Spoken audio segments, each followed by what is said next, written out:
All right, we're gonna get started. Can I get everyone's attention, please? Welcome to CAPMT conference. Some of you have been here all day for the conference, and some of you are here for this concert only. It is getting live streamed currently right now, so to the live stream audience, welcome as well. My name is Dr. Eloise Kim, and I'm the Vice President of the CAPMT conferences this year. It's absolutely thrilling to have Jeremy Siskind as our guest artist. Can I see a show of hands? Anyone plays jazz professionally or casually too? Want to play? Yeah, great. That's fantastic. I mean, how many of you are subscribers to Jeremy's YouTube channel? I myself am as well. And I've been learning so much from his channels. I actually had a Zoom lesson with Jeremy as well during the summer. And the reason why I did this was I'm a very classically trained performer. I currently teach the keyboard harmony courses at the Colburn Conservatory in downtown Los Angeles. And it's also very heavy classically trained students. But just kind of knowing the idea of improvisation, how to read a lead sheet, how to incorporate that into your playing, really opens a lot of creativity in your students. And I think that's really important to have in a group class setting or even in your private piano setting as well. I have several piano students who love to improvise, and I myself struggled with it because I feel like as a classically trained musician, we're kind of always inside the box.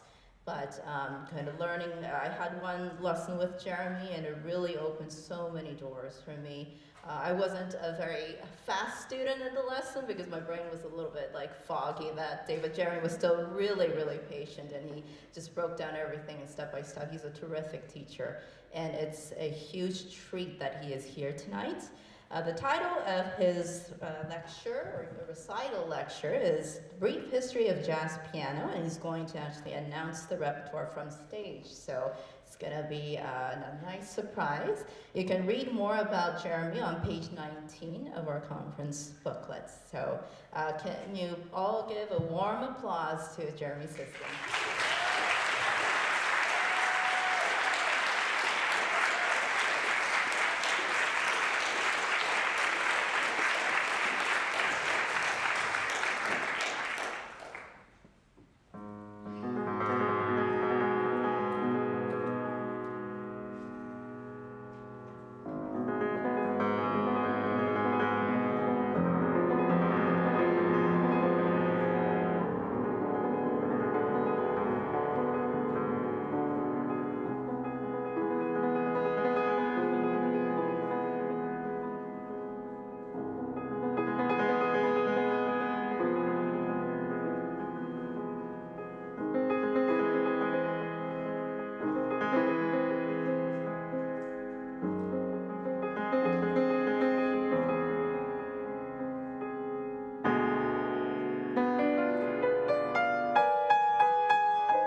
Thank you so much.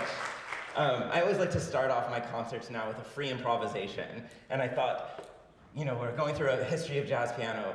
It'd be nice to have a little bit of the Maple Leaf Rag, a little bit of ragtime in there. So welcome, I'm so thrilled that you've all joined me today. I see a lot of wonderful familiar faces, and I see a lot of great pianists in the audience. So thank you for choosing to listen to me tonight and for inviting me to your amazing conference. I have 3 goals for the next 80 or 90 minutes. The first is to play a lot of music that I love for you. I'm gonna play some of just my absolute favorite pieces. Secondly, of course, I hope you learn a little something about the development of jazz piano. And thirdly, I hope you learn the names of 2 or 3 artists who you want to go home and research more because you love the selection that I played that was related to their stories. So let's get into it. We're gonna dive in. And like I said, ragtime is probably the place we're starting if we're talking about the history of jazz piano. And ragtime is kind of a prehistory of jazz piano. It's not really part of the jazz genre, but it flows so beautifully into jazz, as we'll talk about in a second. And I want to start at the Civil War. So the Civil War, of course, had many, many repercussions in American history. But for music, one of the interesting things is that a lot of the troops in the Civil War had bands associated with the troops. And band music really took off from there in the United States. It became one of the main strands of popular music in the second half of the 1800s. Musicians like John Philip Sousa were true celebrities in the day, and their pieces like Stars and Stripes Forever were beloved. And one thing that we know, many of us out here are piano teachers, is that our students love playing the popular music of the day, right? And so if it's marching band music, it presents a big challenge, because of course there's one of us in most cases, and there's what, how many? 25 of them? And so one of the things that we can say about marching band music is we're going to divide it into 3 parts. And I'm going to show you how we get from marching band to ragtime. So of course we have the melody. In a famous march like Stars and Stripes Forever, we have, all right, this is the trio section of the march. And then it's a marching band, so we need something telling us where to place our feet. So in the tuba, or later after Philip Sousa invents it, the sousaphone, we have this, right? The left, right. That's inevitable. We can't leave that out. But of course we need the chords in between. And so we add the little pa in the pa, which was often played by the French horns in the marching band. And in imitating these bands, we get to what we might call the stride style left hand, which is a crucial invention in jazz piano, in which we're moving back and forth between a low bass and a mid-range chord every single beat. But the second half, which is totally new, right? Other composers that you can think of alternate between low bass and mid-range chords. The thing that's completely new in ragtime is the level of syncopation. A formal definition of syncopation might be like an emphasis on offbeats. But the left hand to our marches and to our rags is so square, it's all based on 2s, that when Scott Joplin and other composers start writing rags, they base the right hand in groups of 3. So in the Maple Leaf Rag, 1, 2, 3, 1, 2, 3, 1, 2, 3, 1. And in fact, this term ragtime comes from early music critics who called it ragged time, because the 2 hands didn't seem to fit together. They seemed to be in different meters. And so what I want to do for you now is show you how I can combine that stride style left hand and the syncopation, those groups of 3 in the right hand, to turn Stars and Stripes Forever into what sounds like a Joplin-esque ragtime piece. So I hope you'll enjoy.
microphone. um, Ragtime transitions beautifully into what we call stride piano, which is really more of, in terms of, it's thought of as proper jazz in our history lesson. And what's interesting is that stride piano really has the same musical information, more or less, as ragtime. We still have the stride style left hand, it's called stride piano. We still have a lot of syncopation in the right hand. What actually changes, according to jazz historians, is actually how the music is spread. In ragtime, the music is spread through sheet music. Other than that weird version of the Maple Leaf Rag I played at the beginning, if you and I and whoever else played the Maple Leaf Rag, we're playing the same sets of notes because we're reading it off of the sheet music. And so the heroes of ragtime are the composers, like Scott Joplin is probably our greatest hero of ragtime. But in the mid-19-teens, recording technology becomes invented, and we can start listening to pianists actually play on recordings. And this was really a sea change, which allowed jazz to promulgate. And so the heroes of jazz, the heroes of stride piano, start to be people like this. Jelly Roll Morton from New Orleans, who claims that he invented jazz on a hot summer day in the upper left. Willie the Lion Smith, a big character, virtuosic stride piano. Art Tatum, blind pianist, who's thought of as one of the greatest virtuosos of piano of all time, but certainly of jazz piano. Lil Hardin Armstrong in the lower right, and James P. Johnson in the upper right. Let's just look at this picture for a second. I was going to prepare you for it, but I forgot. So we know that the 1920s is also the era of prohibition, the era when the US outlawed alcohol, but that only drove it underground and led some to extreme habits. Now, what interests me is not these giant mugs of beer, but the piano in the right-hand corner. Because pianists were a huge part of the speakeasy culture, and stride pianists were often the ones playing. And these gigs that pianists would have would last for hours and hours, something from like 11 p.m. to 4 or 5 a.m. And you can read quotes where pianists say that they were scared to get up off the bench because these gigs were so competitive that a rival might come in and they might play a little bit better and they might be offered the gig. And so these pianists had to play and play and play and play. And so you actually notice there's reams and reams of sheet music, really fascinatingly, on the right-hand side. But some pianists transitioned to making their own variations. Right? Instead of just playing the Maple Leaf Rag as written, they would extend it. They would improvise their own variations. And this is one of the reasons. There's certainly many reasons why we improvise in jazz. But just extending pieces to be able to play a 5-hour gig is one reason to improvise. So I want to play you a piece, back, by this man, Fats Waller, who is a huge personality. I mean, you can see even just from this picture. He's a virtuoso stride pianist. But he's also an entertainer. He's in the movies. He can crack a joke. He's such a good songwriter that there's stories about him giving away hit songs in exchange for a hamburger and saying, well, you can have this song, give me the hamburger. And there's all these songs floating around the jazz repertoire that are supposedly written by Fats Waller that he didn't get credit for because he gave them away. Now, like I said, he could write hit songs, but he was known to have a kind of sly, devilish sense of humor. He loved the double entendre. So like one of his hit songs is called Honeysuckle Rose. And it's this beautiful tribute to a beautiful woman. But when you actually read about it, it seems like Fats Waller was referring to a part of the female anatomy as the honeysuckle rose. I won't tell you which one. And this song I'm going to play is called Ain't Misbehavin'. It's one of his big hits. And if you read the lyrics, it's all about somebody being very good and well-behaved. The chorus is, ain't misbehaving, I'm saving all my love for you while you're away. But you can watch Fats Waller perform this on YouTube, and he's got a line of beautiful women in front of him, and he sings, ain't misbehaving, I'm saving all my love for you, and you, and you, and you, and you. So please enjoy my stride piano version of Ain't Misbehavin'.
Thank you so much. Now, in jazz history, we think of roughly the 1930s as what we might call the swing era. And this is really an important time because this is the moment when jazz is the popular music. Jazz is making culture. Jazz musicians are celebrities. You know, in some history books, they say that your average citizen would react the same way to a trombone player switching from Duke Ellington to Count Basie's band like they would a shortstop being traded from the Boston Red Sox to the Cincinnati Reds, right? Big bands, swing music was really powerful at this time. And as I already referred to, the big band was really at the heart of the popular music. Benny Goodman's band, Glenn Miller's band, and some others that we'll talk about. This is not the most accurate representation. We have a harpist, which is not usually found in the big band, but a big band is usually about 5 saxophones, 4 trombones, 4 trumpets, piano, bass, drums, sometimes guitar. And this is really important. I'm pausing here because it's actually not a great era for pianists in a lot of ways, right? Pianists, this was before electronic amplification. Pianists can't compete with 15 horn players, right? Pianists can't compete with a drum set. And so I want to tell you about 3 really important pianists from this era who found different ways to become really important musical figures during the big band era. The first is Duke Ellington, right? Duke Ellington, one of our great American composers, and just a remarkable musician in so many ways. As a composer, his output ranged from 12-bar blues to 32-bar popular song. I mean, he had so many #1 hits. Satin Doll, Don't Get Around Much Anymore, Take the A Train. But then he also wrote grand orchestral arrangements and big suites that were premiered in Carnegie Hall, For the Queen. Just his range was incredible. And he was unique among composers also for another reason, which is that he didn't write just for a specific instrument in the band. He didn't write just for a saxophone, or a guitar, or the drum set. But he wrote for the particular person in his band at the time. So instead of writing for trombone 1, he would write a part that only Tricky Sam Nanton could play. And Tricky Sam Nanton was a trombonist known for being able to, and I'm quoting a historian, I hope accurately, make his trombone whinny like a devilish goat. He didn't just write a trumpet part, he wrote a part for Bubber Miley who could make his trumpet with mutes sound like the cackling of a witch. Right? He didn't just write an alto saxophone part, he wrote a lead alto part for Johnny Hodges, who could squeeze every ounce of emotion out of his saxophone. And so when you saw the Ellington Band, when you heard the Ellington Band, you were hearing something that you could only hear in that very moment with that group of people. And that made him a singular composer. Oops, wrong way. And it's worth thinking about that Ellington embodied these 2 opposites. And this is one thing that makes him so beautiful. On one hand, he had this primalism, and he leaned into this term jungle music, which of course has some racist undertones, but he leaned in and he had these Africanized beats and these animalistic sounds. But he was also able to write the most elegant melodies. He was a master of harmony who could just seemingly melt one harmonic sound into the other. And I want to play a piece for you that I think shows some of that duality. This is called Rockin' in Rhythm, and I hope you enjoy.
Thank you.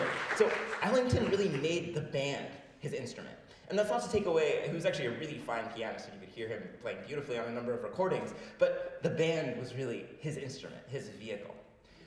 We can't talk about Duke Ellington without talking about Count Basie. Of course, these two are tied together for having two of the most influential jazz bands of all time and having these royal nicknames, right? Duke and Count.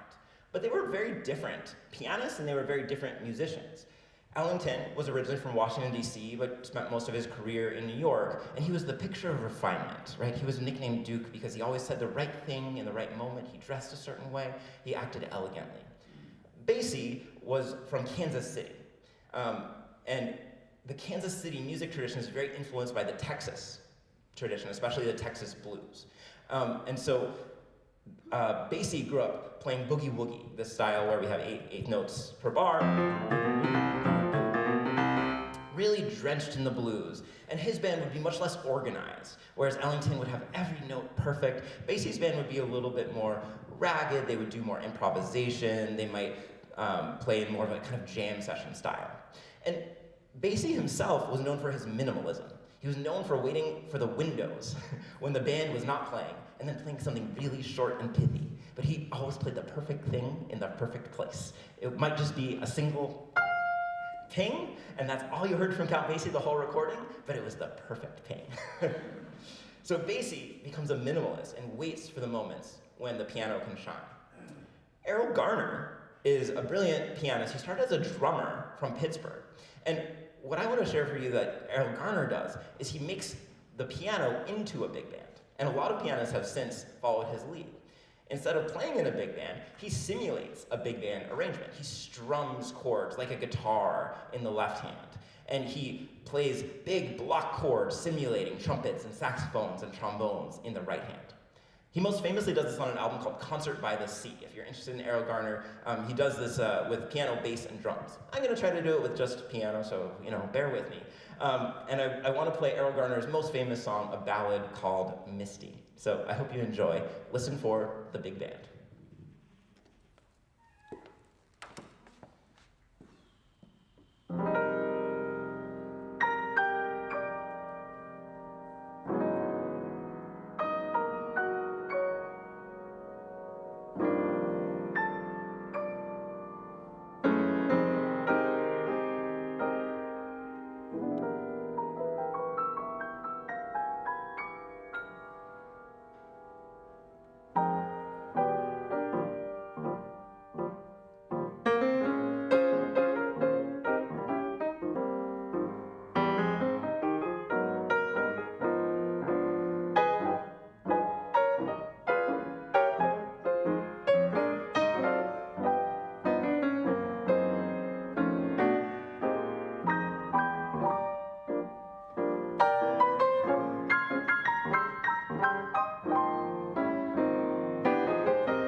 Thank you.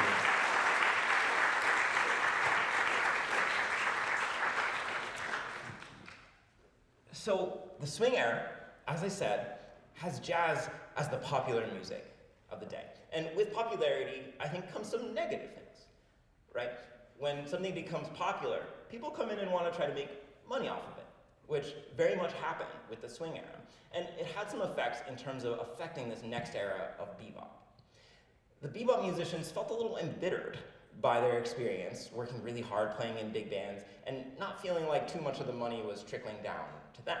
And not only was it about money, but within a big band, you don't really have a lot of ability to express yourself, right? You're locked into a part. Maybe you get a couple of solos, but you're really there to play in the ensemble. And so a bunch of these musicians, led by Charlie Parker, he's an alto saxophonist, so we're not going to talk about him too much in this piano-based lecture, started writing music that really went against this idea of creating popularity. So if you're trying to write a hit, you're probably going to want to write something that's easy to dance to. Bebop musicians play music at such high, fast tempos that it would be nearly impossible to dance to.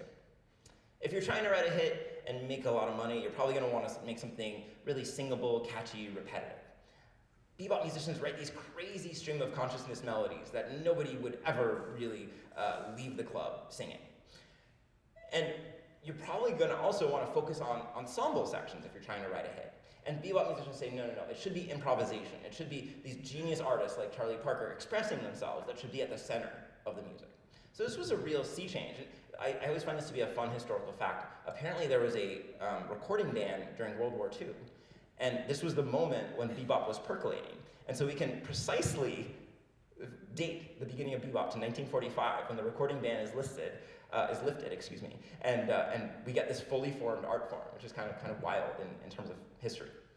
And so, wrong way. And so this is really beautifully demonstrated by what's called a contrafact. So bebop musicians had this sly way of getting back at the man. And a contrafact means that they were taking the chords of a well-known song, but writing their own melody. And legally, you can copyright a melody, but you actually can't copyright a chord progression, so it's free for anybody to take. And so Charlie Parker famously heard this tune Back Home Again in Indiana, a kind of cheesy little popular song. I'll play it for you.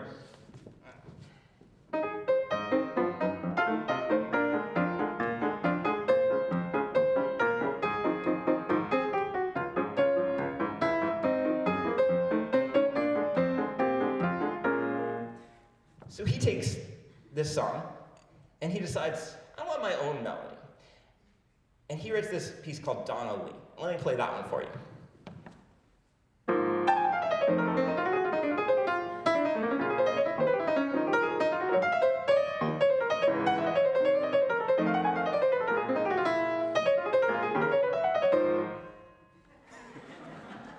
Slightly different.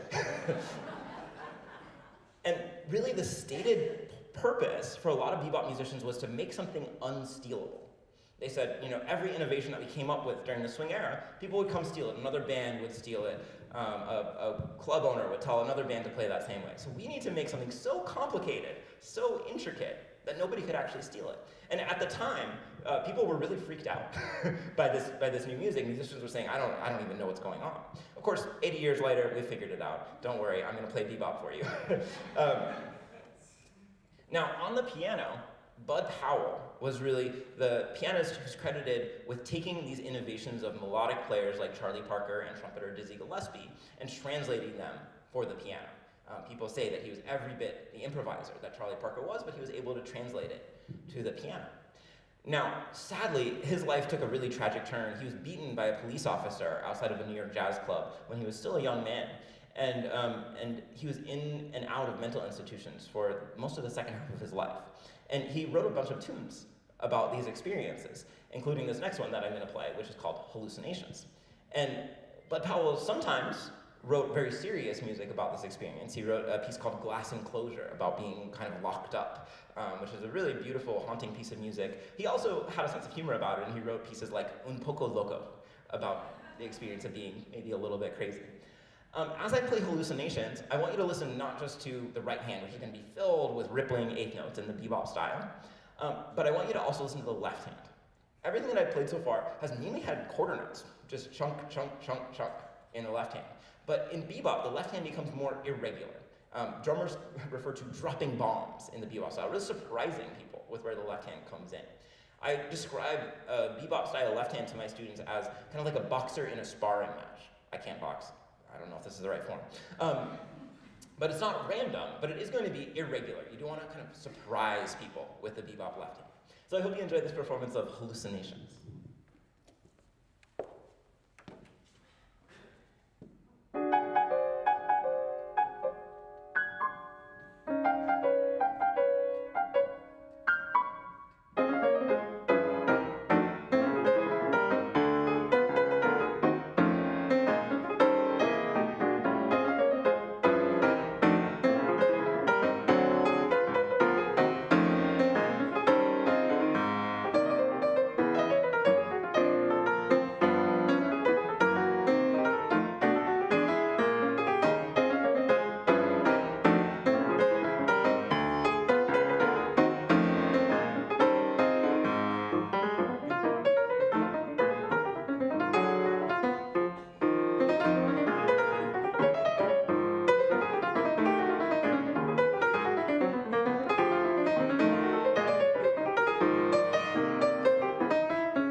Thelonious Monk was very much a part of the bebop era, but his style is so incredibly unique that we almost don't associate him with bebop because he's kind of his own musical genre all to himself.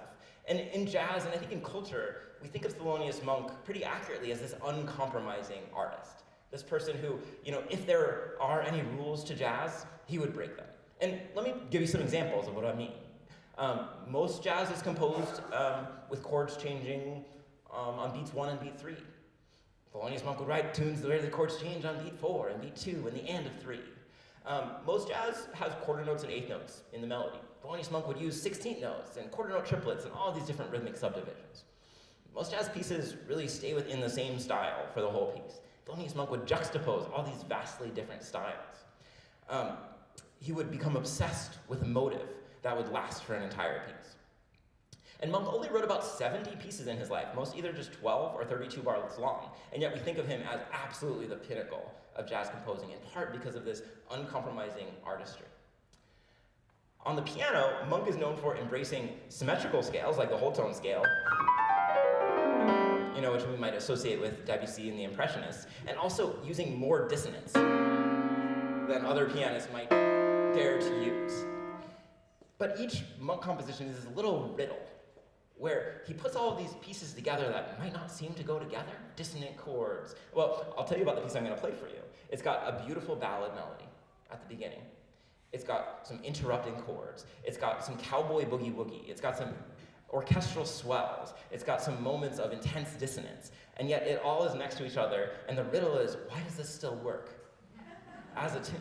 But only Monk, I think could make it work, and that's kind of the magic. Many have tried to imitate, but he has this singular genius. So I'm gonna play for you a tune that I really love called Monk's Mood.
Yeah.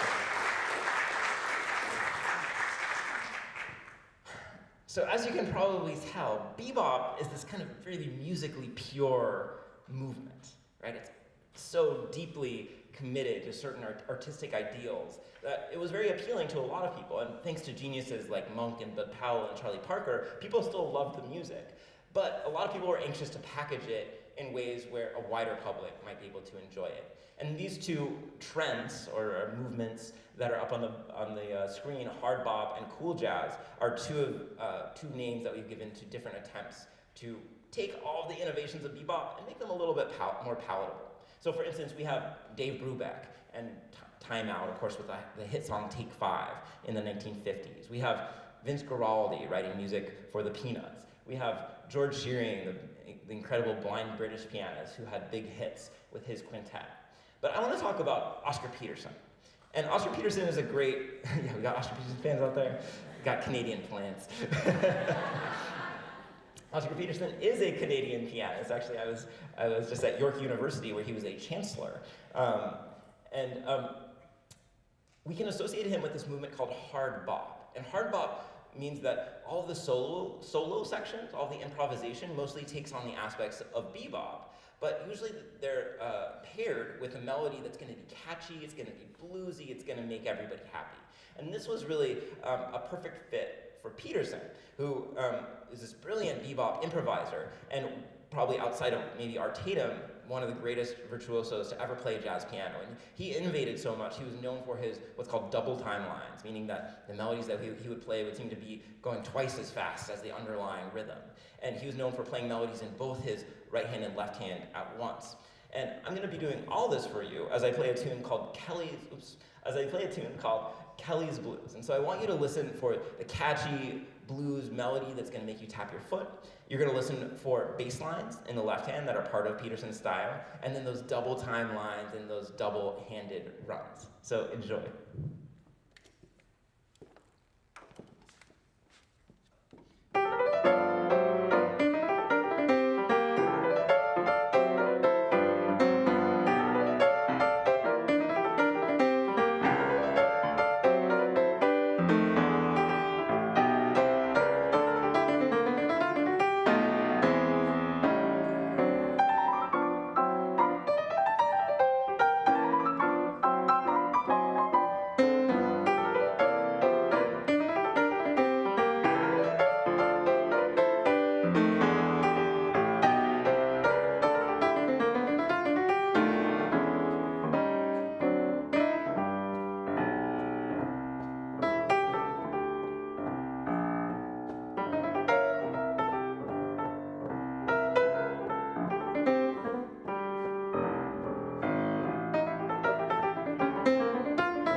Thank you so much. So we could, oh, yes. So I was going to share kind of something fun, which is that I recently got to play on Oscar Peterson's Bosendorfer, which a friend of mine purchased. And when I had the opportunity, I played that song, because I love that song. So it was just kind of this special moment of connection with that piece.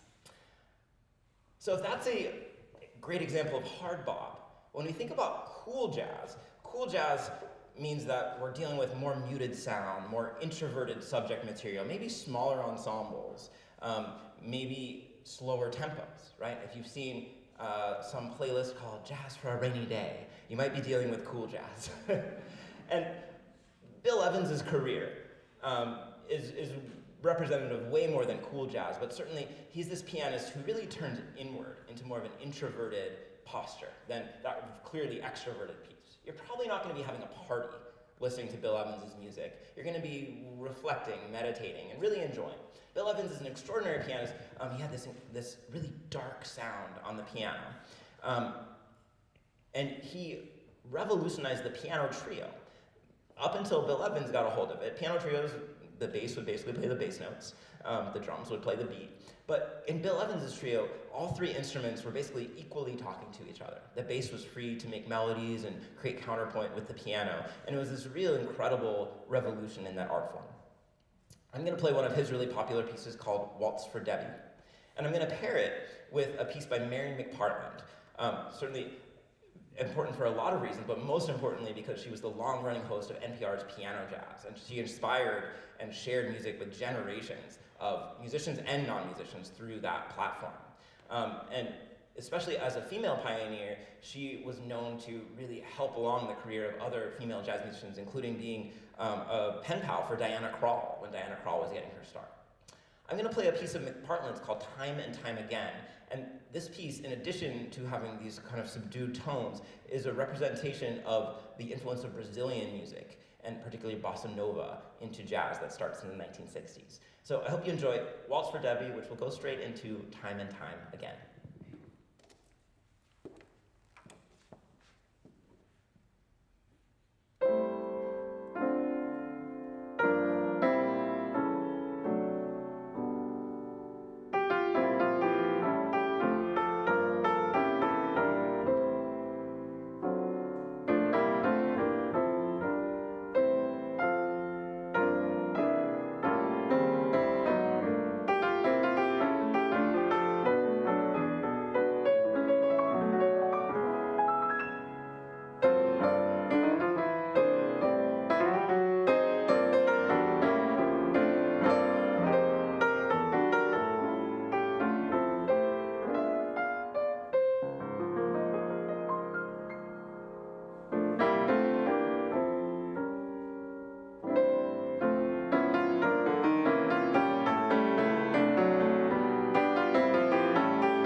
Thank you so much. Look at that baby face. So I also have a fun connection with Marion McPartlin, which is that I got to be on her show, Piano Jazz, when I was a sophomore in college. She visited the Eastman School of Music where I was studying and heard me play and invited me on. And she couldn't have been more gracious to me. I was a 19-year-old who knew absolutely nothing.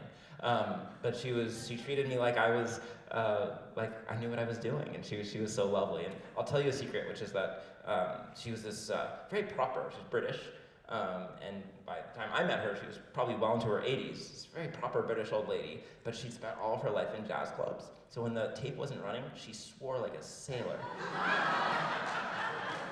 It was the most charming thing. It's fantastic. So we're shifting styles now into modal jazz and modern jazz, and the line between these two is pretty well blurred. So what is modal jazz? When I ask students, they say, it's jazz that uses modes. And it's not a very good answer. So we think of modal jazz as opposed to tonal music. So in tonal music, chords have a real purpose. They're going from one chord to the next with the hope of arriving at a tonic chord. That's why we call it tonal. Modal jazz doesn't have that. In modal jazz, it's just a succession of different colors that we think sound cool, going one after the other. And in 1959, Miles Davis puts out this album called Kind of Blue, generally thought of as the greatest jazz album ever. Bill Evans plays piano on most of this album. And the very first tune is called So What? I know some of you read jazz notation, some of you say, I don't know what that is. And So What goes like this.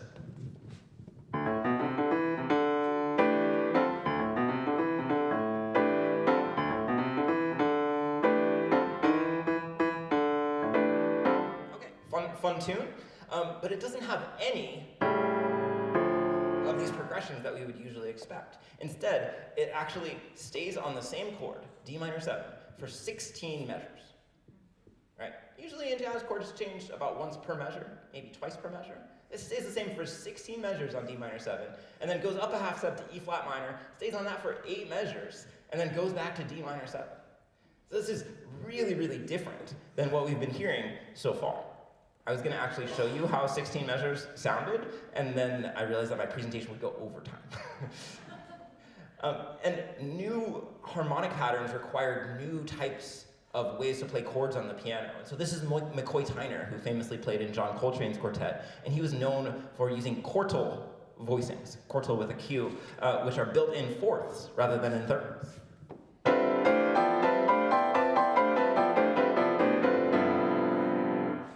Again, very different sound than we've been hearing so far.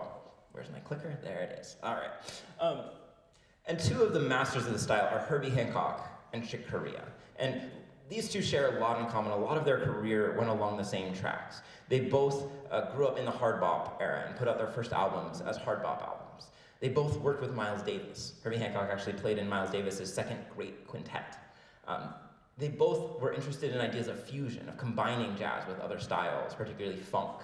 Herbie Hancock had a project called the Headhunters, which combined jazz and funk. And Chick Corea had a project called the Electric Band and Return to Forever that were fusion projects. They were both interested in electronics and in using synthesizers in jazz.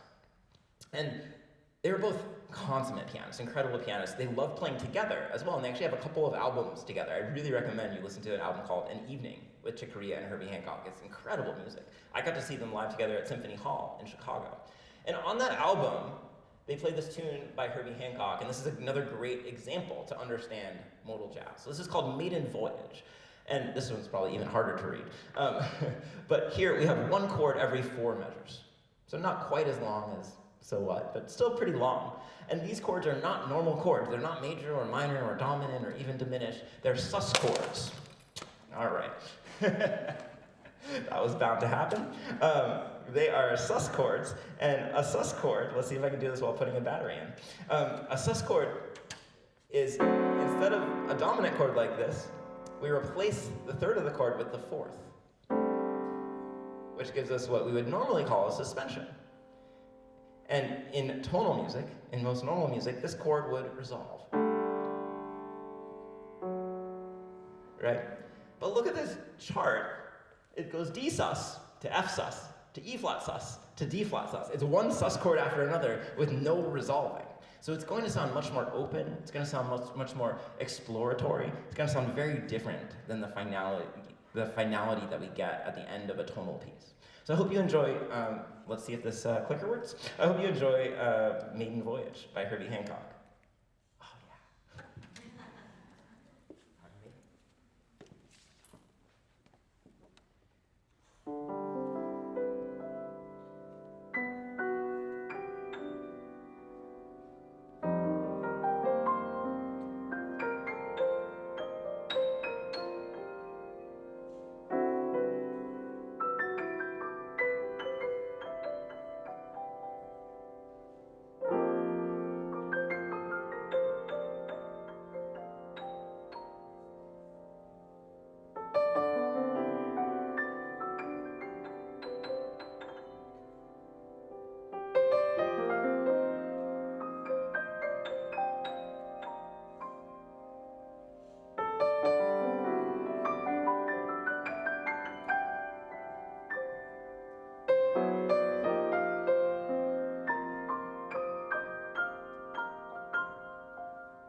Thank you so much.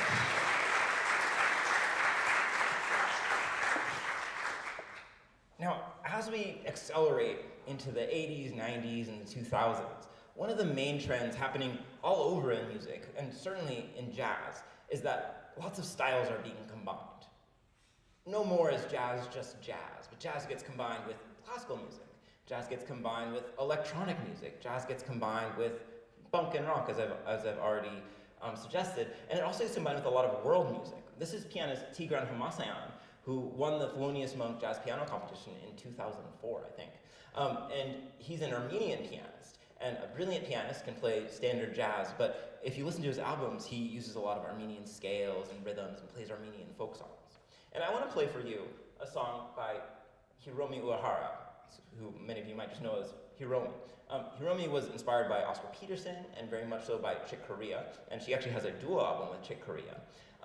But her music is just bursting with all these different influences. And the piece that I'm going to play for you, which is called A Place to Be, certainly has a lot of Chick Corea style jazz. It has some elements of the folk music of her home country, Japan. You're definitely going to hear some classical music. You're especially going to hear Satie in here, for those of you who know. And then the last section I have a little trouble describing, but it's really just, it sounds like a child sing-along. Like it's a very, very simple, melodic, anthemic melody. And there will certainly be lots of improvisation in the middle, and I'll try to mimic some amount of Hirome's virtuosity, knowing that I certainly will fall short. But please enjoy Place to Be by Hiromi Uehara.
you.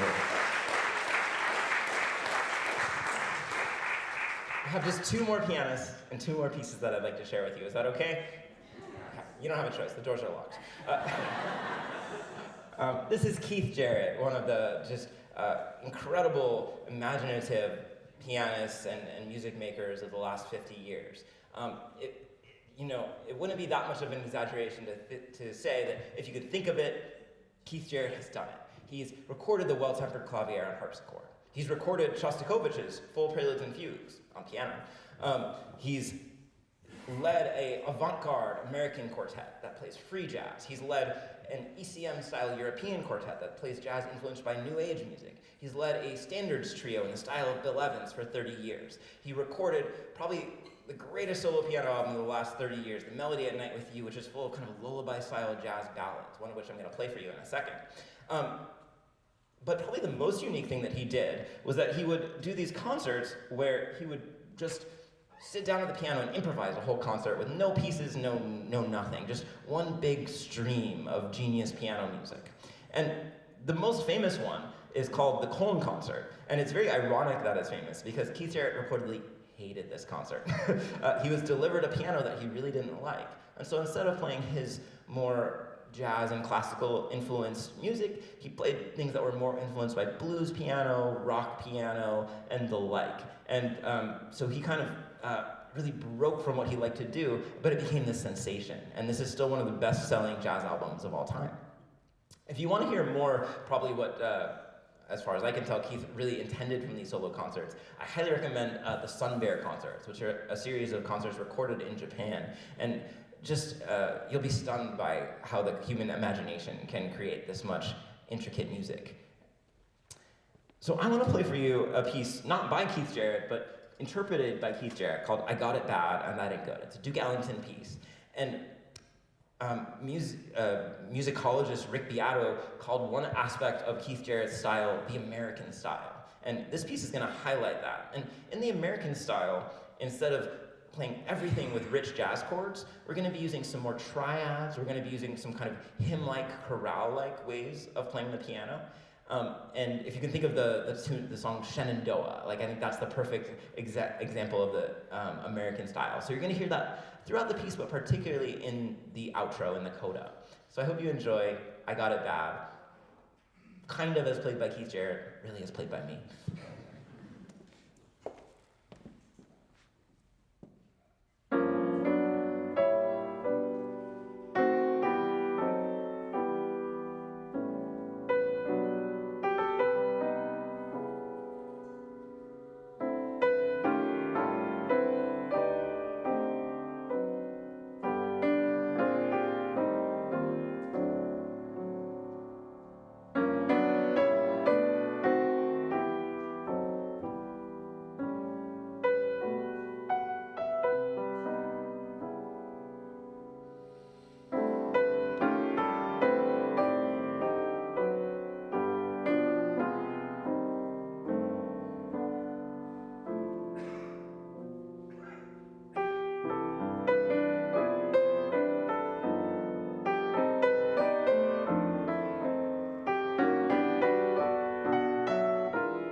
Thank you so much.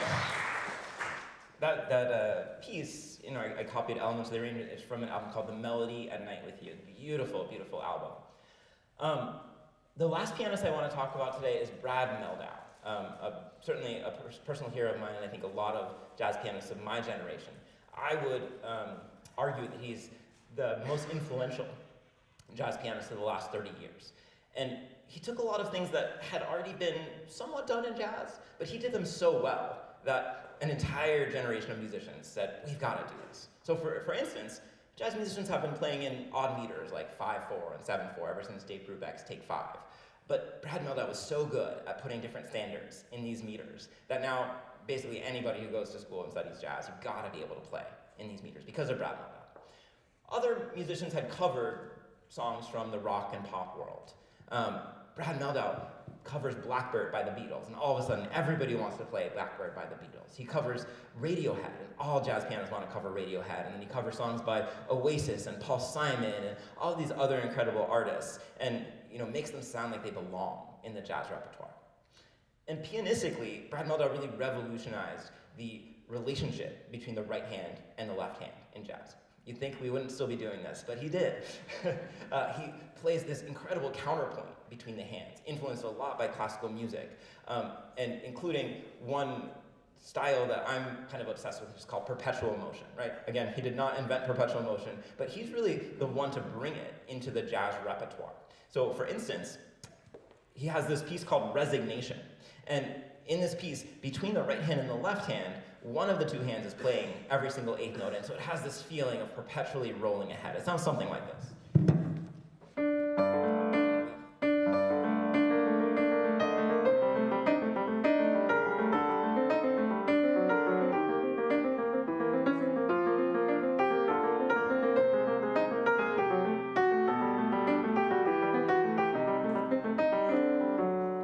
I'm not going to play that piece for you.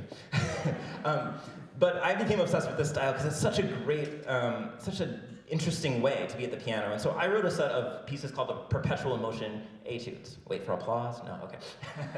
I'm joking. This piece that I'm going to, so the Perpetual Motion Etudes are these fully written out pieces that a classical pianist could play, but they have these detours, these off-ramps for jazz improvisation. And actually, a couple of them, piano teachers, are on the NFMC Federation list.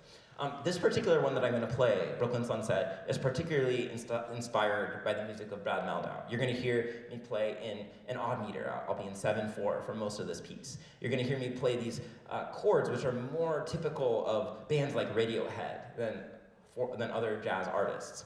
And this piece was actually inspired both by Brad Mehldau, but also by this trip across the Brooklyn Bridge, where I was right at sunset. So far, you could guess this all from the title. But what was really remarkable was that the sun is shining down with all these colors, and it's reflected not just in the water below the bridge, but also in these buildings, which are largely made of glass, and the glass and the water and the sun are just making this incredible play between all of them. And I wanted to try to write something that was as colorful as this sunset. Before I play this piece, I need to make a few thank yous. I'm so honored to be here. Thank you to Eloise, to everybody at CAPMT, to Sonia Schumann for helping me out all day. Can we give a hand to everybody here at CAPMT? Thank you.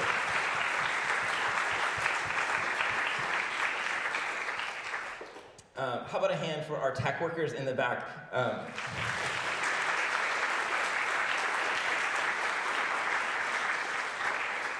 They've been so helpful, and funnily enough, Joe back there is actually a student of mine from when I taught at Western Michigan University about 10 years ago. I came in, and he happened to be the tech worker today. And lastly, I've been talking about 100 years of history, and I have to acknowledge my grandma is here, who just turned 100. So give her a round of applause. 100 years old.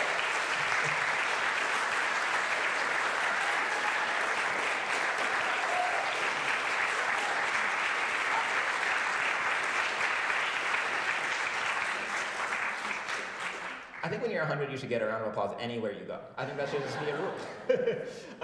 Thank you all for being a wonderful audience. Thank you to everybody watching the live stream. And I'm going to close out with this piece called Brooklyn Sunset.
I'll leave you just like a good meal with something short and sweet. This is a piece of mine called Little Love Song. Thank you so much, everybody.